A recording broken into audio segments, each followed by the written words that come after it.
Hello दोस्तों, welcome to the Basu classes. आज हम लोग बात करेंगे जीव विज्ञान से रिलेटेड कुछ क्वेश्चन के बारे में। चलिए शुरू करते हैं। मानव शरीर की सबसे बड़ी कोशिका के बारे में बात करेंगे दोस्तों। सबसे बड़ी कोशिका जो है वह है तंत्रिका कोशिका, तथा मानव शरीर का सबसे कठोर भाग के बारे में बात करेंगे तो वह है दोस्तों इनेमल। जो दांतों की जो परत होती है उसको इनेमल बोलते हैं दोस्तों। ये शरीर का सबसे कठोर भाग होता है दोस्तों। बात करेंगे मानव रक्त का पीएच मान, वह है दोस्तों 7.4।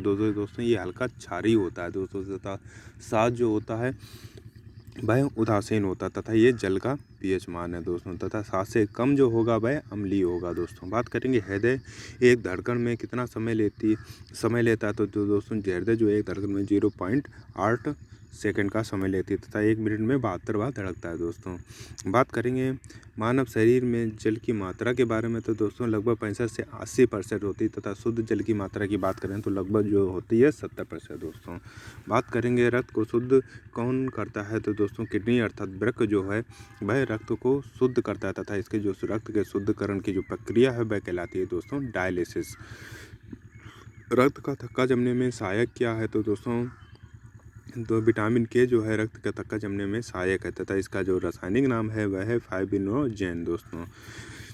बात करेंगे शरीर का ताप नियंत्रक ग्रंथि के बारे में तो दोस्तों हाइपोथैलेमस जो ग्रंथि होती है वह शरीर के ताप को नियंत्रण करती है दोस्तों। बात करेंगे मास्टर ग्रंथि किसे कहा जाता है दोस्तों। पीयूष ग्रंथि जो है पिट्यूटरी ग्लैंड जिसको बोला जाता है, इसको मास्टर ग्रंथि के नाम से जाना जाता है दोस्तों। बात करेंगे इंसुलिन का जो स्त्राव है वह कहाँ से होता है तो दोस्तों वह अग्नाशय अर्थात पेनक्रियास से होता है दोस्तों। बात करेंगे आयोडीन की कमी से कौन सा रोग होता है तो वह आयोडीन की कमी से घेंगा नामक रोग हो जाता है दोस्तों। बात करेंगे विटामिन ए के रासायनिक नाम के बारे में तो दोस्तों वह है रेटिनॉल दोस्तों, तथा इसका जो स्रोत है वह हरी सब्जियां गाजर वगैरह जो है वह विटामिन ए उसमें प्रचुर मात्रा में पाया जाता है, तथा इसके कमी से नाइट ब्लाइंडनेस नामक रोग हो जाता है दोस्तों। बात करेंगे विटामिन बी का रासायनिक नाम के बारे में तो वह है दोस्तों थायमिन, तथा विटामिन सी के रासायनिक नाम के बारे में वह है दोस्तों एस्कॉर्बिक एसिड दोस्तों इससे क्या होता है, इसका जो मुख्य स्रोत है वह है दोस्तों आंवला। तथा बात करेंगे विटामिन डी के रासायनिक नाम के बारे में तो दोस्तों वह है कैल्सीफेरॉल, तथा इसका जो मुख्य स्रोत है वह है दोस्तों प्राकृतिक स्रोत है वह है दोस्तों सूर्य का प्रकाश। बात करेंगे मछलियों के तेल में कौन सा विटामिन होता है तो दोस्तों विटामिन डी तथा ए जो है मछलियों के तेल में अर्थात जो मछलियों का यकृत होता है उसमें पाया जाता है दोस्तों। बात करेंगे बांझपन जो है वह किस विटामिन की कमी से होता है तो वे दोस्तों विटामिन ई की कमी से जो है बांझपन अर्थात नपुंसकता आ जाती है दोस्तों। बात करेंगे विटामिन सी का कौन सा विटामिन गर्म करने पर नष्ट हो जाता है तो दोस्तों विटामिन सी जो है उसको गर्म करने पर नष्ट हो जाता है, तथा बी और सी जो है दोस्तों हरी सब्जियों में जो होते हैं उनको धुलने पर विटामिन सी बी और सी जो नष्ट हो जाते हैं, क्योंकि ये जल में घुलनशील विटामिन है दोस्तों।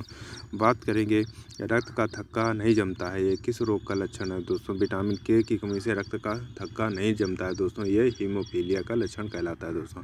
बात करेंगे प्रोटीन की कमी से कौन से रोग होते हैं तो मरेस्मस और क्वाशिकोर जो होता है वह प्रोटीन की कमी से रोग हो जाता है बच्चों में दोस्तों। बात करेंगे मलेरिया जो है किसके कारण होता है तो दोस्तों ये मलेरिया जो है वह प्लाज्मोडियम अर्थात जो परजीवी होता है उसके कारण होता है, तो इससे मादा एनाफ्लिज नामक मच्छर के काटने से भी हो जाता है दोस्तों।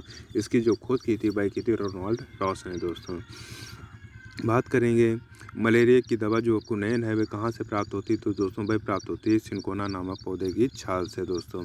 बात करेंगे डेंगू जो है किसके कारण होता है। डेंगू जो है वायरस है, ये मादा एडिस मच्छर के काटने से हो जाता है दोस्तों। बात करेंगे बीसीजी का टीका किस रोग के लिए लगाया जाता है तो दोस्तों बीसीजी का जो टीका है वह टीबी अर्थात क्षय रोग जो होता है उससे में लगाया जाता है दोस्तों। बात करेंगे एलिसा किस टेस्ट के लिए होता है तो दोस्तों एलिसा जो परीक्षण होता है वह एड्स के लिए होता है दोस्तों।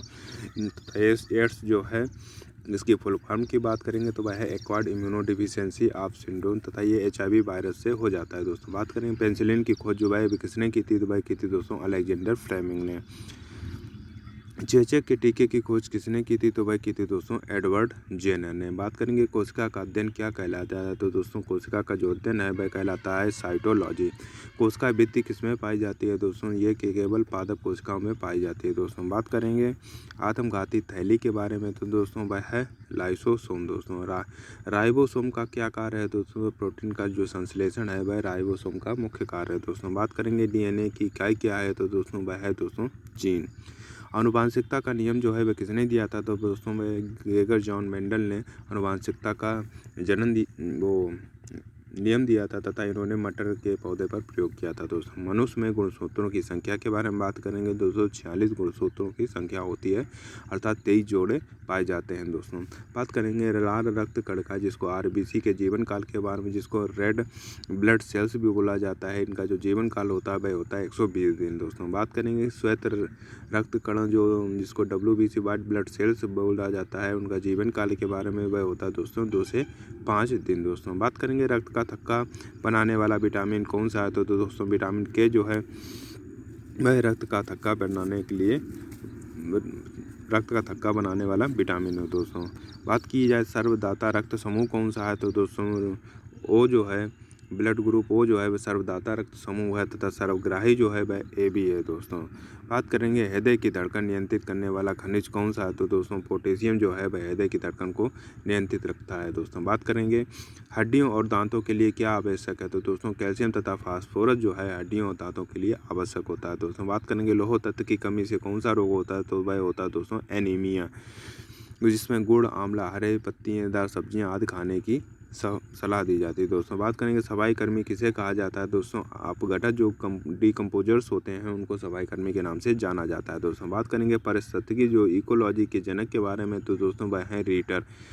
चिपको आंदोलन के प्रणेता के बारे में बात करेंगे, वह हैं दोस्तों सुंदरलाल बहुगुणा दोस्तों। बात करेंगे विश्व ओजोन दिवस है वह कब मनाया जाता है, दोस्तों 16 सितंबर को विश्व ओजोन दिवस मनाया जाता है तथा विश्व जो ओजोन गैस होती है जो समताप मंडल में पाई जाती है, तो इसका रासायनिक नाम जो है वह है अणुसूत्र जो है वह O3 है दोस्तों। ऑक्सीजन के अर्थात 3 परमाणु से मिलकर बनी हुई होती है। बात करेंगे विश्व स्वास्थ्य दिवस कब मनाया जाता है, तो वह मनाया जाता है 7 अप्रैल को दोस्तों। पौधे में क्लोरोफिल के लिए आवश्यक धातु के बारे में कौन सी है, तो दोस्तों वह है मैग्नीशियम। प्रकाश संश्लेषण में निकलने वाली गैस कौन सी होती है, तो दोस्तों प्रकाश संश्लेषण में जो गैस निकलती है वह है दोस्तों ऑक्सीजन गैस। बात करेंगे कौन सा पौधा कीटों को खाता है, तो दोस्तों खटपर्णी अर्थात निपेंथिस पौधे जो होते हैं ये क्या करते हैं, पौधों को खाने का काम करते हैं, जिनको पिचर प्लांट के नाम से भी जाना जाता है दोस्तों। अगर आपको ये वीडियो पसंद आए तो वीडियो को लाइक करें, चैनल को सब्सक्राइब करें तथा अपने दोस्तों को भी शेयर करें। धन्यवाद।